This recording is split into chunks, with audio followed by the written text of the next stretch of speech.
This is Car Guys New England, your YouTube channel for anything automotive. This is Jay with Car Guys New England, and today I'll working a little bit on the car, and I'll explain that in a second. But also, my wife had the baby a week ago, and the baby's healthy, doing great. Just wanted to update you guys on that. But I've been on dad duty at home, so I haven't really gotten out to any car shows. So this was a perfect time, actually, to start the project that I'm working on now. So let's take a look.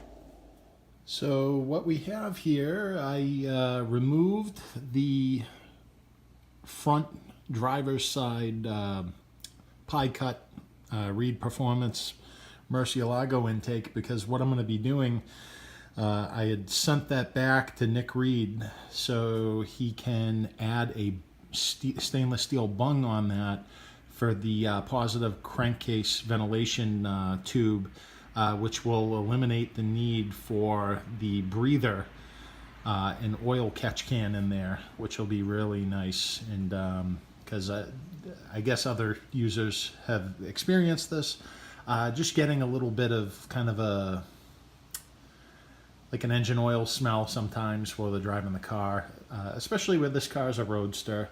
I was getting that, but the intakes are awesome. But while I have everything apart and I have the whole panel off of here, and I've disconnected the prop rod, that's why this piece of wood's here. I'm going to clean the air filters. They're just K&N filters that go with that. And also I'm going to take the panel off on this side, clean those up as well. So let me show you guys how dirty the filters got. And here is the filter. It is gross. So I'm going to clean this thing up. What I'm going to do is I'm going to use this K&N Power Clean to clean the filter off real good. Once I've cleaned that off, I'll let it dry, and then I'm going to put the air filter oil back on the actual air filter itself. And I'm going to do this for all 4 air filters on this. And, you know, then I'm sure the car will run a lot better. But yeah, you can just see how grimy that is. So we'll get this all cleaned up, and we'll show you guys how this comes out. So the directions with the K&N Power Cleaner say that we need to let this soak for 5 minutes. So I'm just gonna start spraying the entire filter.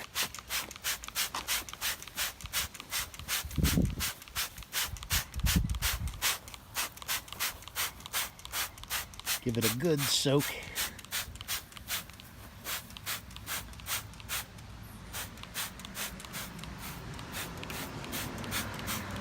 Alright, so we're going to let this soak for 5 minutes, and then we're going to rinse it off. So while that's soaking, we're just going to take this other one apart and get this all ready to clean this filter as well.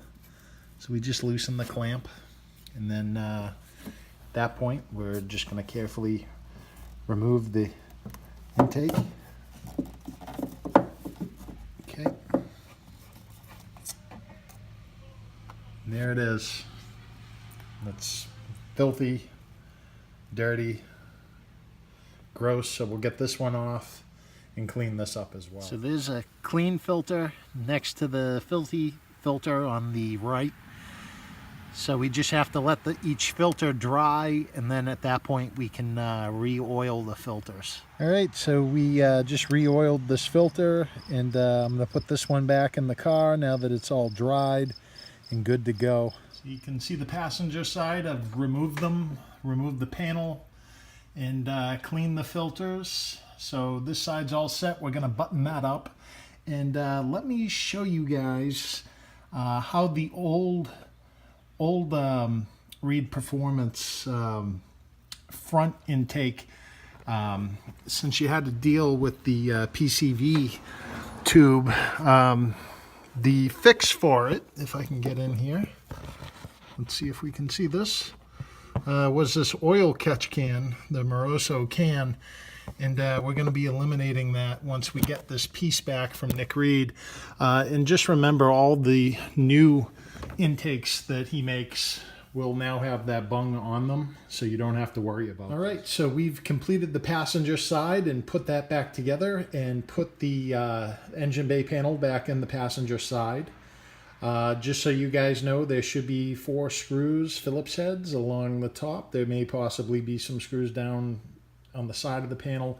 They weren't there on my car, but they may be on other cars, just a heads up. So just in case you're wondering how to remove these panels on each side of the engine bay, the first thing that you're going to have to remove is the screen muffler heat shield. And in order to do that, there are 4 screws, 1, 2, 3, and 4 along the top, Phillips heads, and then there'll be 2 Torx, larger Torx size. I'm not sure what size offhand, but they're down on that frame brace. And then in order to get everything out, you will have to undo the struts that hold up the bonnet on the Roadster. If you have a coupe, it's going to be a lot easier, I'm sure.